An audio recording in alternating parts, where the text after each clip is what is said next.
This conference will now be recorded. Morning, Okay. everybody. Sorry, go for it, Garrett. No, like you're so quiet and you just like humbled something out. I want to hear it. I was told to introduce, so. Okay. Good morning, everybody, and welcome to a new Coffee with the Blue Coats. Today we have Garrett from Student Civic Engagement and Amanda, who is Vice President of the SGA. So take it away, guys. Well, first off, I want to know what y'all are drinking your coffee out of. I never actually looked to see if y'all drinking out of mugs or anything. So I got my Astros cup here. What y'all got? Y'all ain't drinking coffee? What's it say?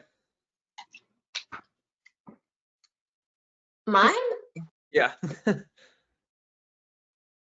It's not mine. My favorite mug is downstairs, but it's too small, and I need a big mug for this meeting because I need something to sip on for like an hour. Okay, I drank half of mine already. It doesn't say anything.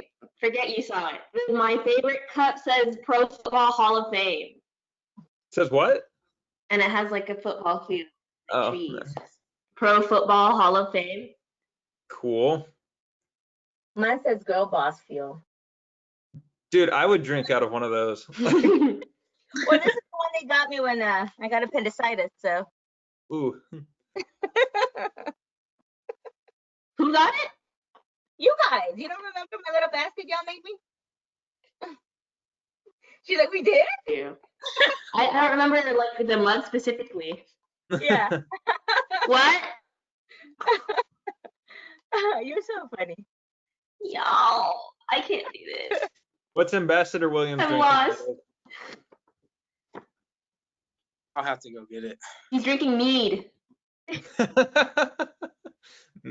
Mead with the blue coats. All right. Mead with the blue coats. I can't. I've tried it, and it's just not a flavor that I enjoy. So. I don't think I've ever had it. I just think of that. I've never tried mead. The Bud Light Kingdom where they have the night. Actually, I have a very nice mead, and they like lock them in the stalks. Yeah, I went to a Renaissance fair many moons ago, and I was like, yeah, let's try it. It was gross. It was hot. It was yucky. So. What?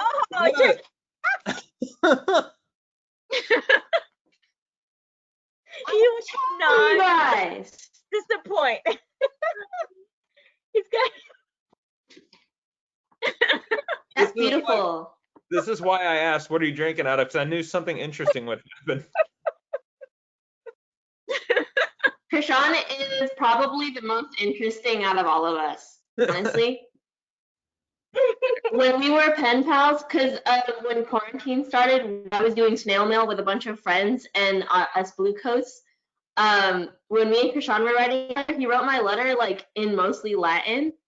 And then like when I wrote him back, I did like a pop card with like little like Gregorian chant singer dudes in robes on the pop-up. It was funny. Am I hearing that the science club representative waited until there was a contagious virus caused lockdown to start sharing hand-touched letters with all your friends?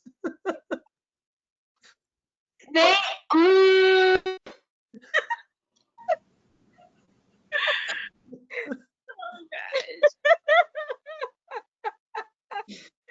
Oh, by far, this has been my favorite coffee already.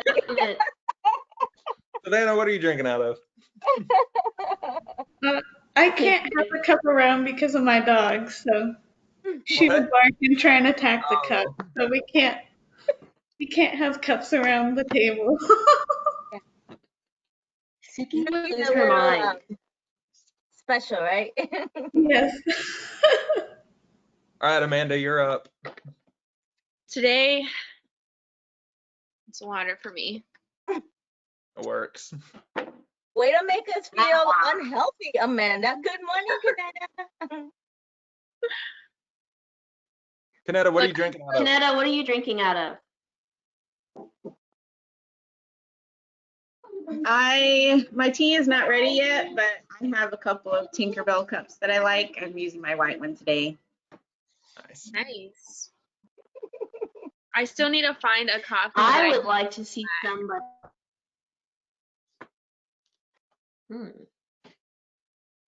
What I would here? like to see somebody soak a shirt or like a rag in coffee, and then like what they're drinking out of, they just wring it out and go like. All right.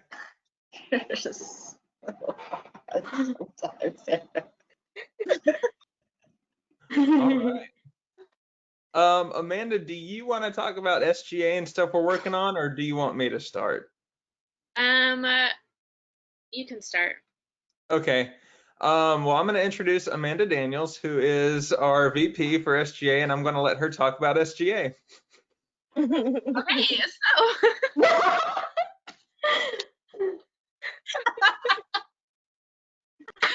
so SGA is, oh gosh, that was good, Garrett. That was really good.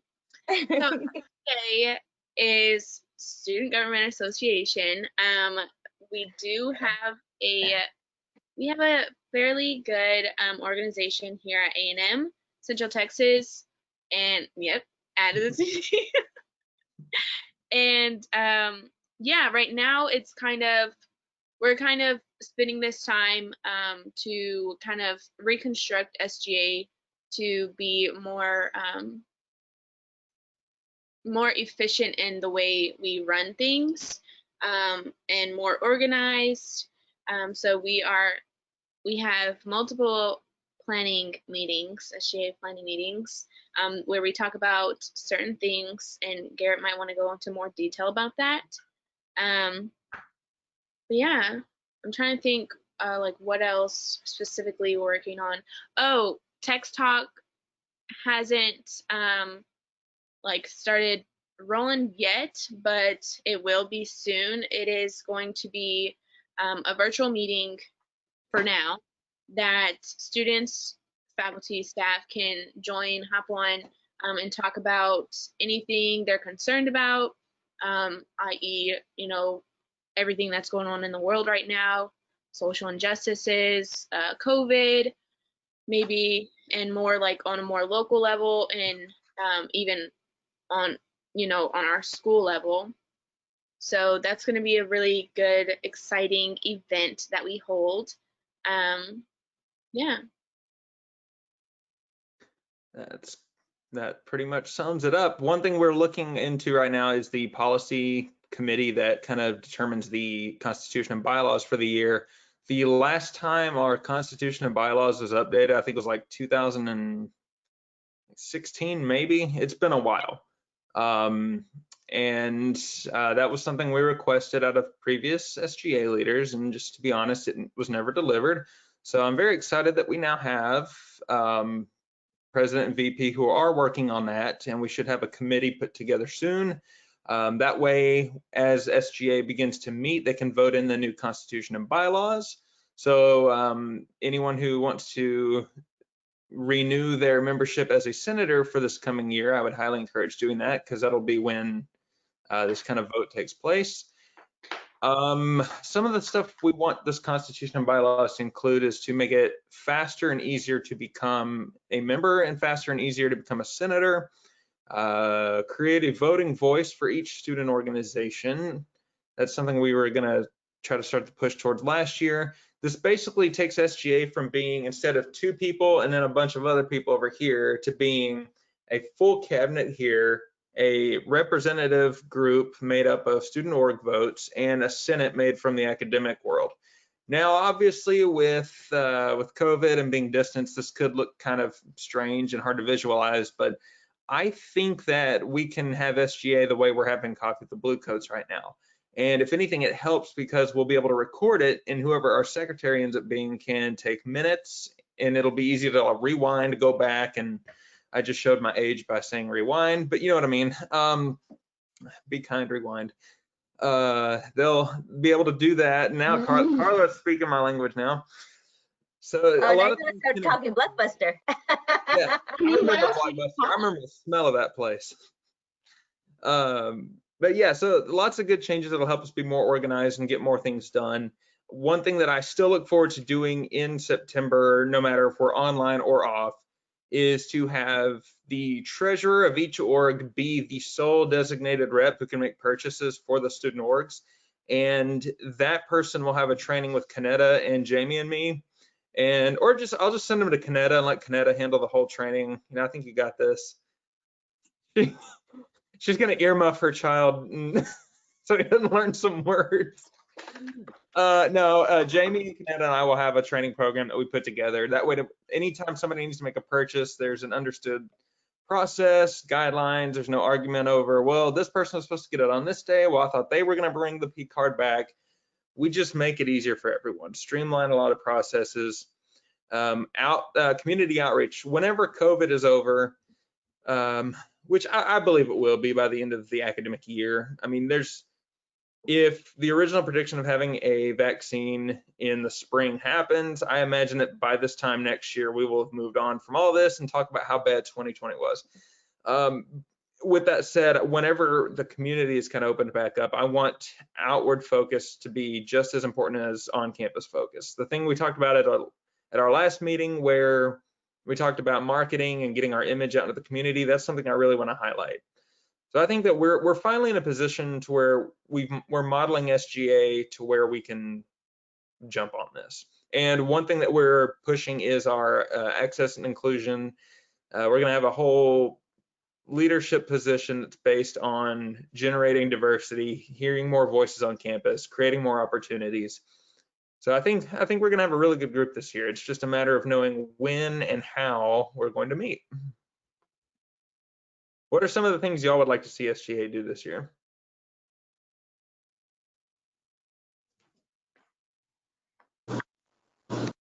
It's thought-provoking. It's quiet. Build the pedestrian gate. So anything on campus that you want to see fixed or any policies you want to see changed, there's a bill passing process. And from my understanding, a bill has not been proposed in 3 years. New era, new president, new VP, we're going to start pushing the legislative process. So if you want to write up a bill, get a senator to propose it, get both houses to pass it, send it to the president, we're hoping to finally function like an actual SGA. Let's do it. I know Those three words are music to my ears. last semester or the spring semester, I guess the spring semester, Savannah and Krishan were interested, or Savannah actually was a senator. So are they able to come back and fill those posts again, or do they have to apply? I think you have to reapply just to kind of renew it. But see, that's another thing where it's like there needs to be a more clear process. So once you reapply and we renew your Senate vote, should be good. And I want that to happen pretty early, like at the first meeting. That way, when we vote on the new constitution and bylaws, we have enough people to voice that they support it. And then the communication. Humble brag, it's a really good constitution and bylaws. If he says so himself. It's an okay one. It'll get good. Yeah. Well, I'm excited about it. I mean, I'm part of the staff team, but I'm also a student. So being that I've been at this university for a long time, I've seen it's kind of SGA kind of, do things and not do things. So I'm really excited about seeing y'all get connected again with the student body and promoting the growth. So what can we as students do to support SGA? Don't quit. Continue to be not just present, but active. Look at every action of how can we build this. Last year, there was a lot of contention. It was obviously a transition period. There was kind of a stalemate between ideologies. I don't see us having that this year, which is ironic. So at a time when America as a whole seems to be like every single thing, like the light can turn green at an intersection and two people argue about it. SGA, I think, will head the opposite direction where it's like, okay, we're starting to transition into a group of students who actually want to make progress. Let's see how we can make that happen. So I think that as long as the attitudes, like the people who are here, are present, that will help. Also, getting like-minded people to join. That's not to sound like, oh, we only want one mindset, because that sounds like I'm going the opposite direction of inclusion and diversity. But when I say like-minded, I mean like-minded in the sense of students who want to see the campus grow, want to see involvement, want to see marketing, those kinds of like-minded students. So if they differ on what kind of coffee mug you're drinking out of, I don't care. Well, I mean, we're gonna have, different, even with ideologies, you can have different ideologies, but as long as we all agree to disagree, or at least Yeah. listen to each other, We're if you looking listen to to each move other. towards parliamentary procedure and Robert's Rules of Order. So even if two people disagree, there's an orderly way to discuss it instead of having a heated argument. Right. Yeah. And keep those meetings a little bit shorter, right? No, we want to keep them a lot shorter. Not 3 hours, right? That's not going to happen anymore. I will, if it's over Zoom call, I will do the end all meeting button, and in the meeting notes, instead of adjourn, I just put Garrett hit the button. Oh, darn, we got disconnected. Well, another reason I wanted you to come on here today, Garrett, is because I want you to tell us how important it is for what's going on today in American politics, since it's voting and all that. I don't ever talk about American politics. I don't know much about it. I don't get into it. I don't study it. I don't. So today is the primary runoff in Texas, and I nearly panicked and realized I was like, oh no, I can't go vote because I'm self-quarantining. But then I realized I think I voided my primary vote by becoming a delegate for a third-party convention. So, and then I didn't get to go because of COVID. So I kind of that was a wasted vote. I don't use that term very often, but don't become a delegate and then not get to go. As far as the grand scheme of things, I would say no matter what knowledge is out there, everyone needs to stay civil, especially those of you on here who are student leaders, because if people look to you, they don't want to argue with you. When I was in college, I argued with too many people. And looking back, I was not right about everything. I was more right than most of them were, but some people's opinion of me was a little lower because I argued with them. Now, to be fair, they didn't have to argue on my Facebook statuses. They could have left me alone.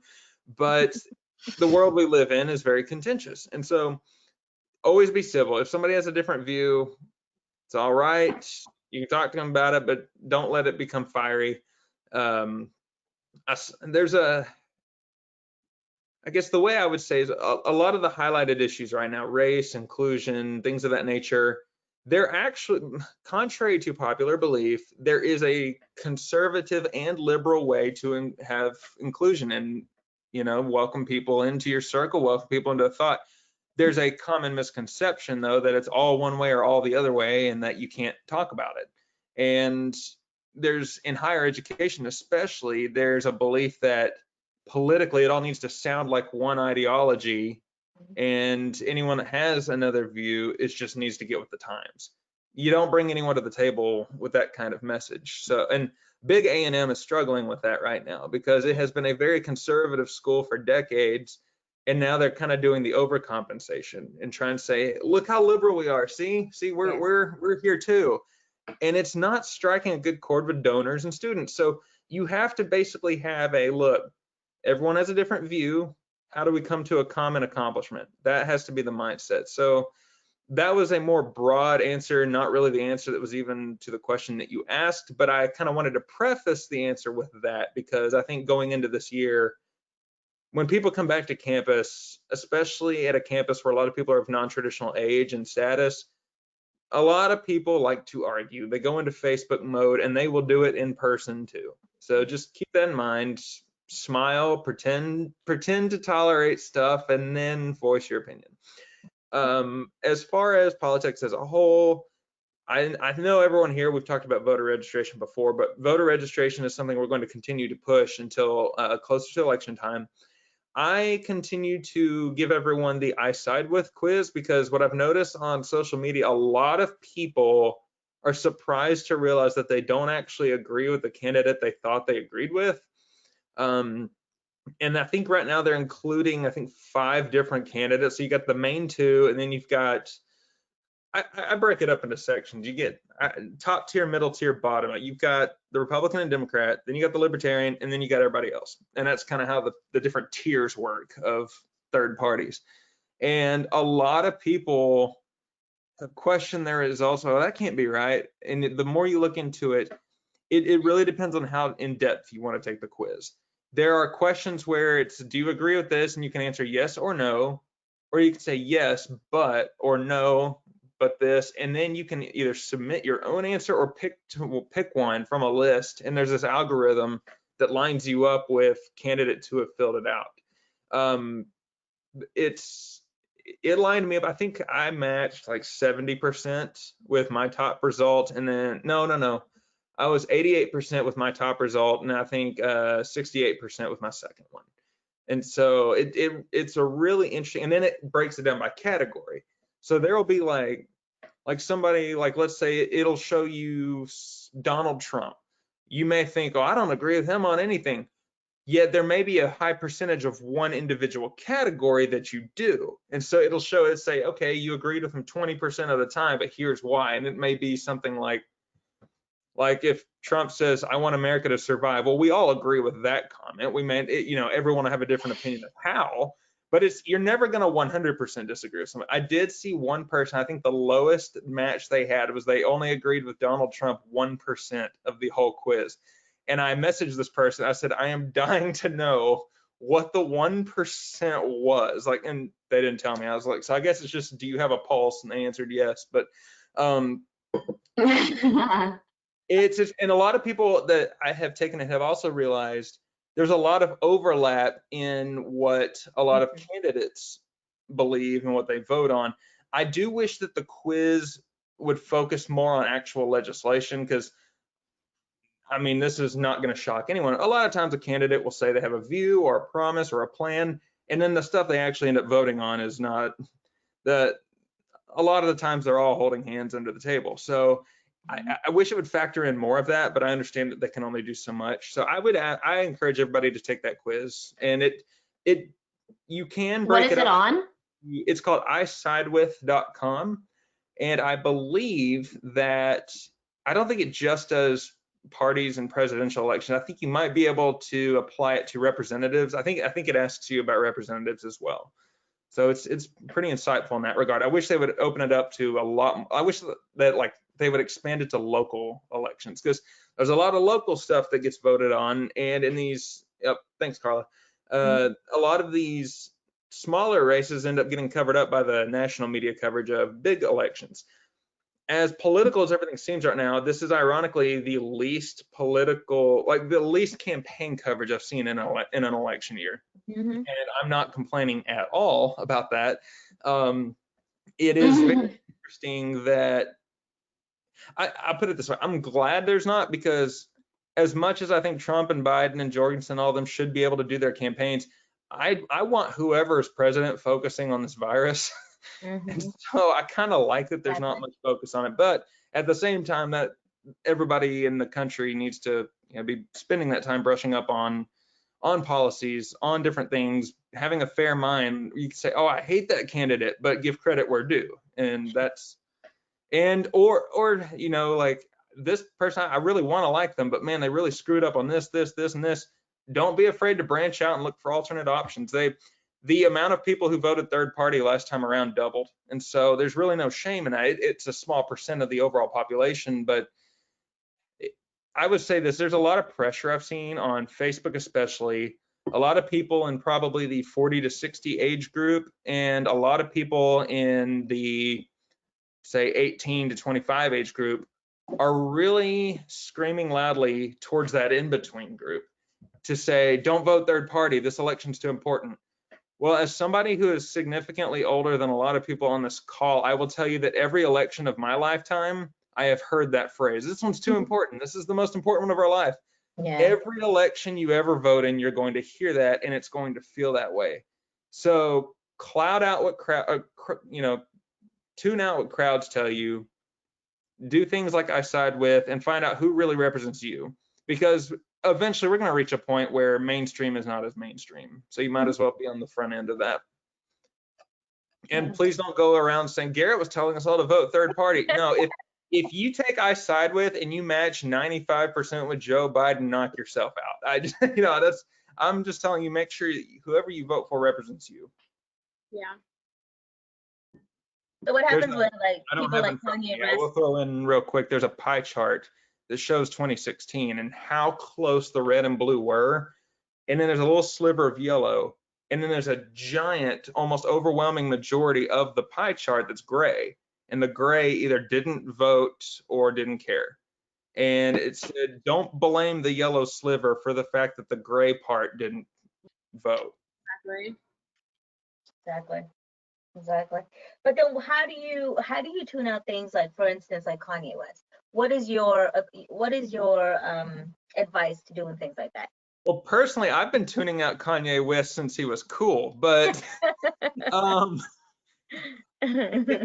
you just do. Sometimes you just gotta close out the Twitter app and take a deep breath. Do you feel he's gonna make an impact? If he does, let's say, do you feel that's gonna make an impact, or is it just like garbage, you know? I would say no, but I have completely laughed off 3 or 4 different candidates in the past who ended up going somewhere. He has said before he was going to run and didn't. I don't think when he is faced with actual debates and actual issues, I don't think he can pull it off. Trump didn't always handle the issues well in the GOP debates, but he made entertainment out of it in a way that I don't see Kanye pulling off. I mean, yeah, Kanye's an entertainer, but Trump knew how to attack very quickly. I just don't know. I don't know. I've been wrong before. I didn't think John Kerry was going to go anywhere. I thought he was going to be out after Iowa back in 2004, and I was wrong. I didn't think Bernie Sanders had a shot at all against Hillary, and I much less thought that it would be a young generation that built him up. So I've been wrong before. What did Kinetic say? Reading the comment in the chat, he's causing distraction. Yeah, he is. I think more so now than before in past years. Whatever is the hot button thing one week, that distraction's gone the next week. And especially in 2020, where you've got murder hornets one week, Tiger King another week. I mean, I don't know. It's too weird. The bubonic plague this week. So the bubonic plague, yeah. Colorado had a squirrel with a bubonic. We're also equally distracted because of social media. Yeah, that's true. And it really kind of depends on what the media decides to show you sometimes. Well, and I got to wonder what they're saving for when we get closer to time, because the fact that they haven't campaigned very heavily yet, it shows that I'm kind of wondering what kind of big guns they're saving for later, because this is, and again, I'm not telling anyone what to think, Joe Biden's career had kind of not gone away, but he wasn't in the spotlight until he was Obama's VP. His career was highlighted in the 70s and 80s, and a lot of his legislation was, I'll go ahead and say it was pretty racist. There were the NAACP had a real problem with him and said his bills were basically segregationist. But as you said, we get distracted. Nobody in 2020 is going to really focus, well, back in the 70s, Joe Biden was racist because, you know, we're more focused on what people in the 1800s were doing. But things like that could come out later. And I really don't know what this whole cycle is going to look like. It could be where people don't like mainstream candidates. It could be where people rally more around. I don't know. I've toggled back and forth between thinking, okay, one week I said there's no way Trump will get reelected. And then the next week, people that oppose him are doing something that make me think, okay, they're going to get him reelected. So I don't know. It's kind of like a pendulum on a clock, and just whichever way it's swinging in November, that'll be where it sticks. Yeah. And that's kind of scary. That really is scary, because we're not like following policy. We're not following, you know, what legislation is going to be passed. It's just whatever's popular. So. Yeah. Parties pick their candidates, and then you get to, well, it goes back to this meme I saw. It showed like Iran, North Korea, and somewhere else, and it showed their leaders who've always been there. It was like in dictatorships, you get one choice to vote for. And then it showed Hillary and Trump laughing, and it said, ha, everyone knows in a free country you get two. Oh my God. What I don't want is for that to deter people, because at the end of the day, even if you don't have a choice between two, or if you want to say 3 or 4 or 5 people that you like to vote for, you do still get to pick which one. I mean, it's, yeah. With that argument, it actually becomes more important for you to get out there and pick and, you know, be part of the voices. So.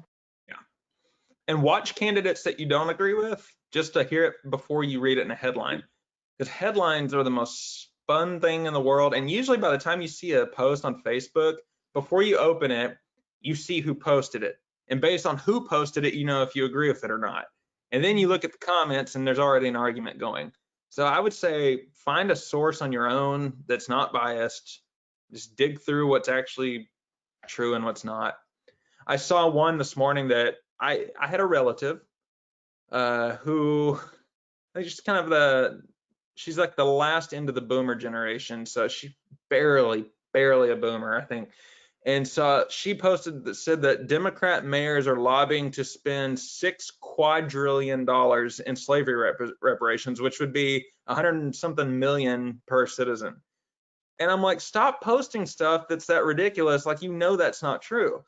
And I went to fact check it, and it actually was true that they wanted to spend $6 quadrillion. I'm like, that's more than our country spends on everything. I was like, so you got to also be careful of people who want to lobby for things that maybe somebody wants reparations in this country. Okay, find a sensible way to do it. Don't have this all or nothing mentality of, well, you have to agree with spending $6 quadrillion or you're a racist. Well, no, I don't want to bankrupt the country that we live in either. Yeah. So be open and be sensible, but be involved. Yeah. Oh, I thought that was a new comment. I was reading Kanetta's comment from earlier and thought it was the nope. So what do you guys think, Blue Coats? About voting and getting out there and doing your civic duties? very important.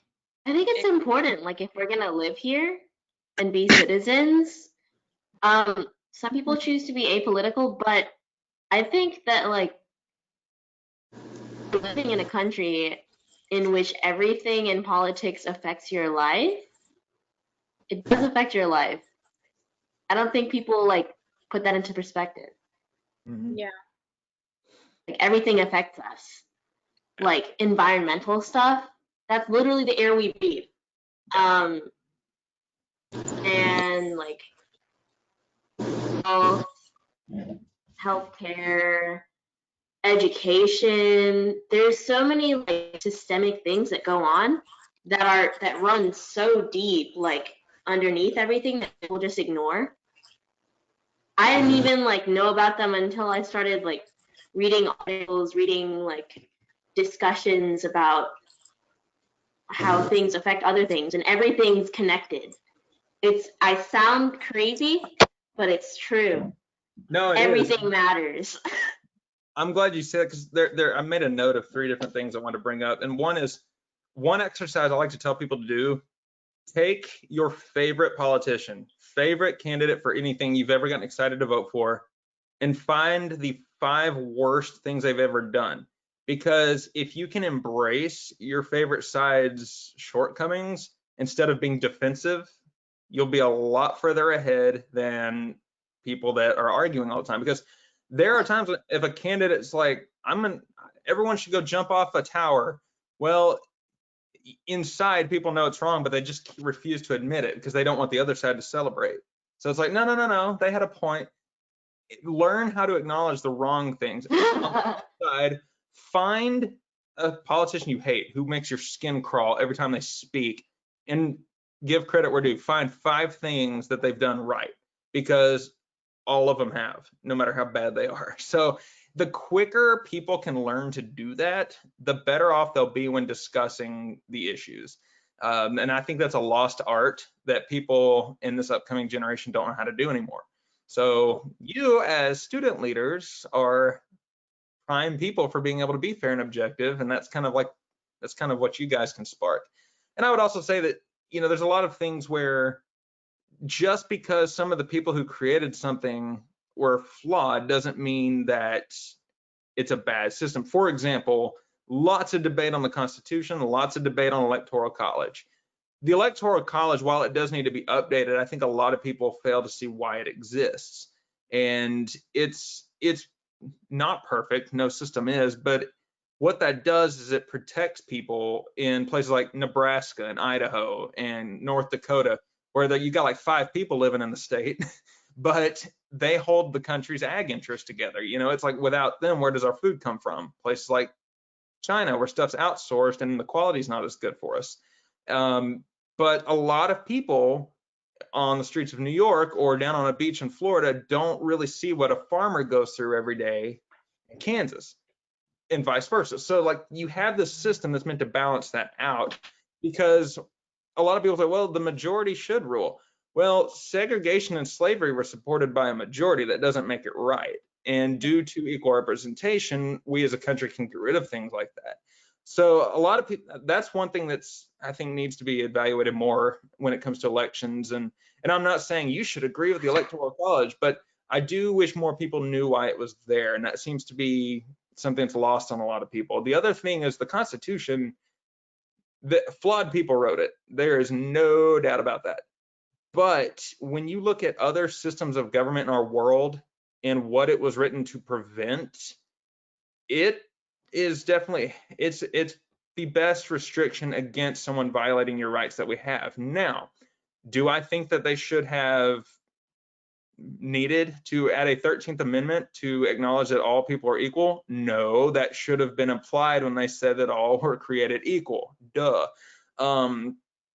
That's a no-brainer, but I guess that just wasn't back then. I don't know.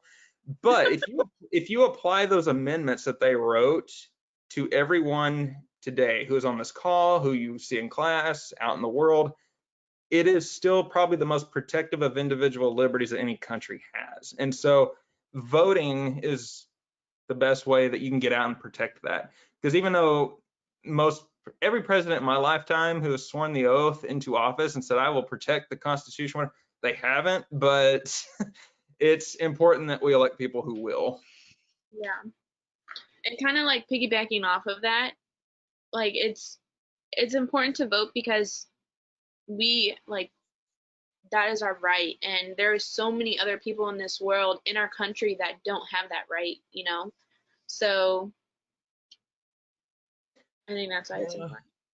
And the weird way this argument has come now, though, is when people, well, the government doesn't have a right to tell me to wear a mask. Well, maybe technically they don't, but if you're in a public place, the place can tell you to wear a mask. So cool it and just be decent and wear one anyway. I don't like people telling me what to do. I don't like to tell people what to do, but I am telling people wear a mask.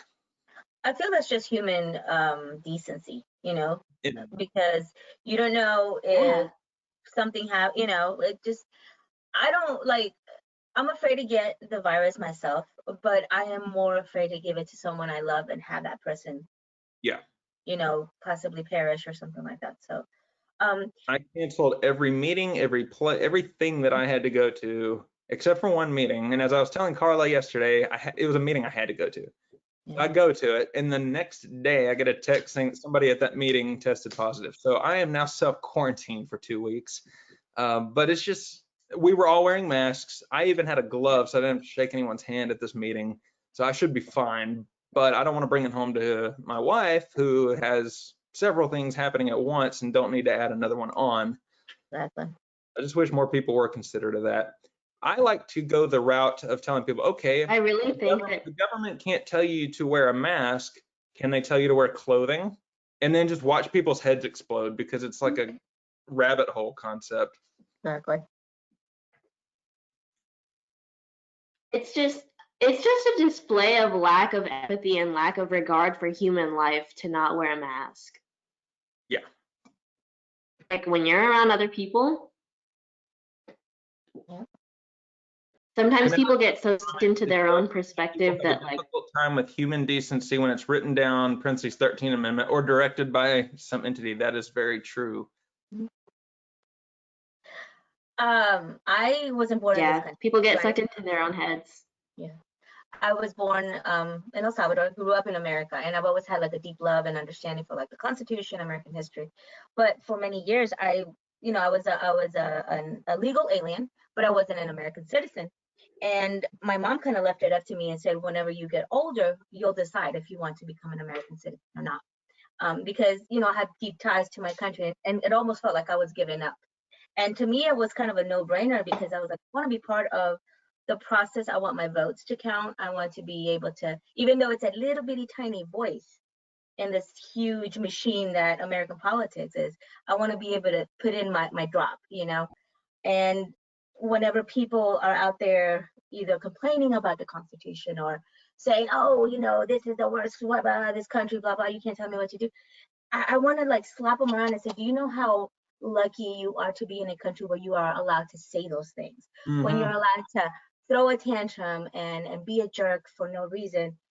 Because these, the countries I've been to, that's not something that you will vote, you know, you will say out loud. I have two aunts who were college professors back in the 70s, and they actually disappeared because they were part of the resistance during the Civil War in El Salvador. We have no idea what happened to them. And they were standing on platforms advocating for human rights, for, you know, civil liberties. And I'm thinking, you know, I've seen people be done away with for things like this. And over here, it's like, come on, you don't understand the privilege you have as an American. So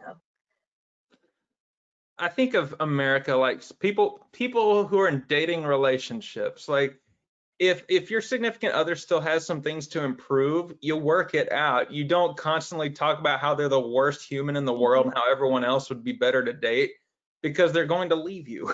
You know, like exactly. America's not going to leave you, but if you're allowed to say those things, I love when people get on Twitter and they're like, this is the worst country in the world. I'm like, yeah, if you said that about most countries out there, they'd shut down your Twitter or your life in some cases. Yeah. So it's, Oh, you would just disappear, right? right.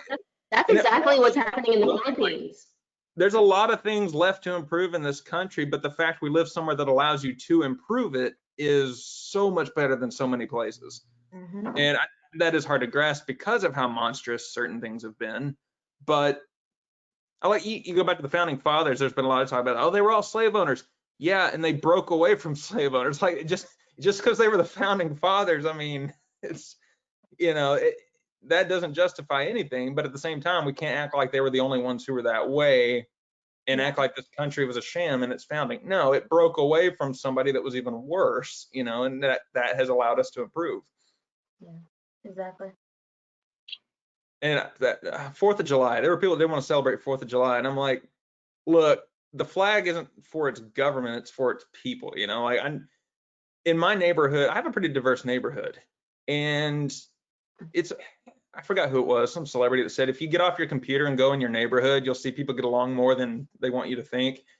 I saw a lot of people celebrating different backgrounds, different ethnicities, red, white, and blue. And it's not because we're loyalist or statist. It's because people are glad that we can celebrate.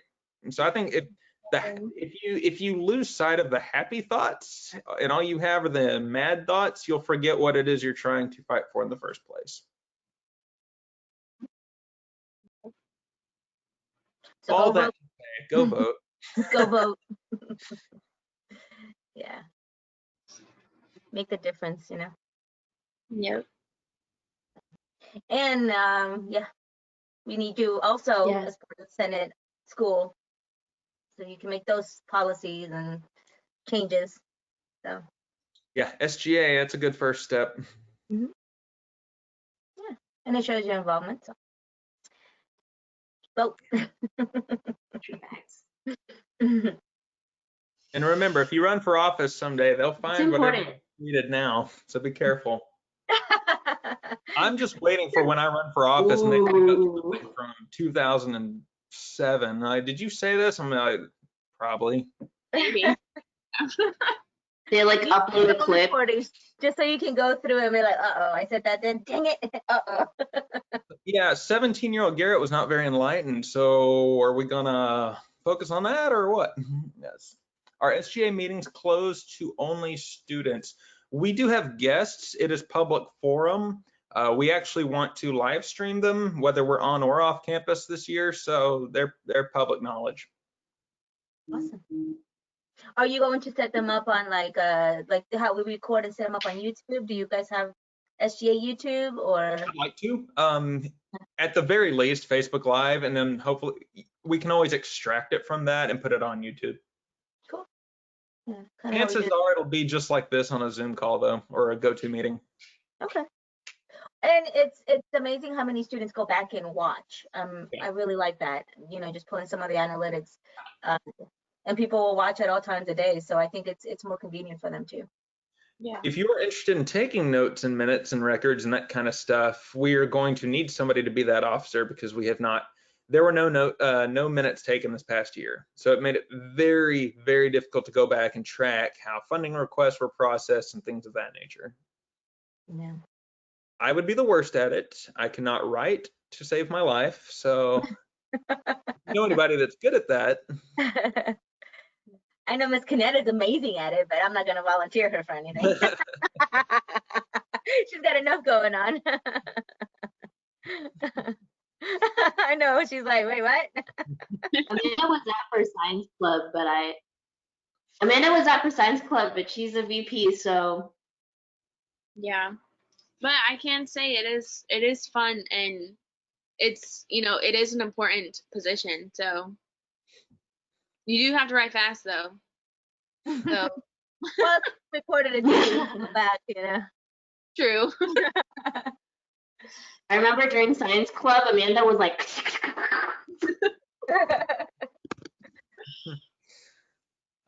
Any other questions about SGA or anything on campus coming up?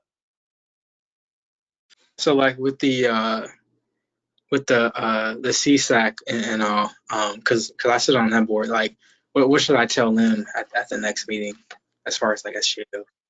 That's a great question, and I should know the date of the next CSAC meeting, and I don't.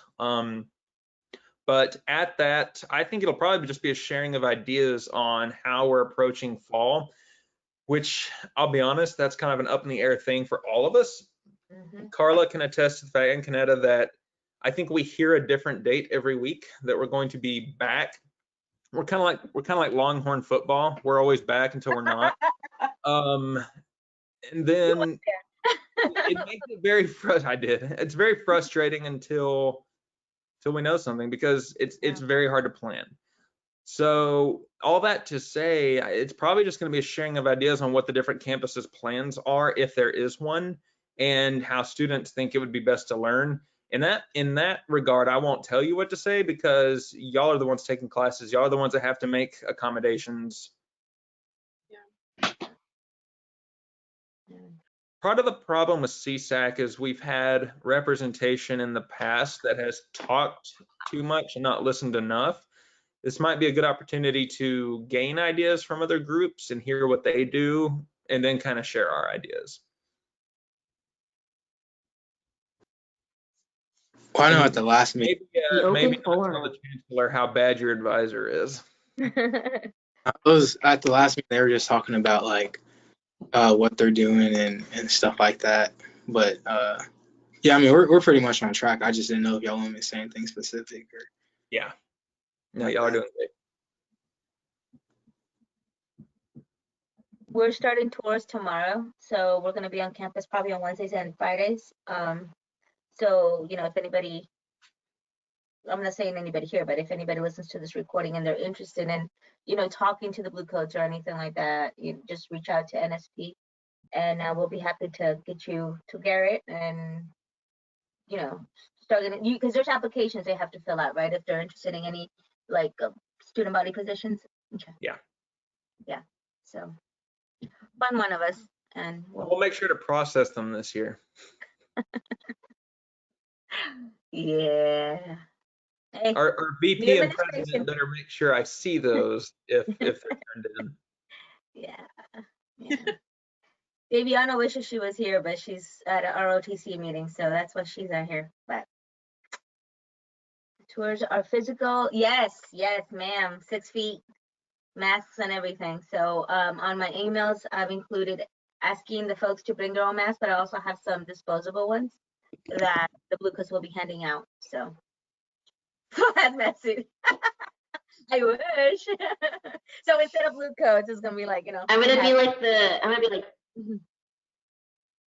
be in a bubble. Like the boy in a bubble. Those bubble soccer things, those would be awesome. Yeah. Yeah, we're gonna take People all are the going to be comments. commenting, that bubble's too small for her. She's going to hurt her back.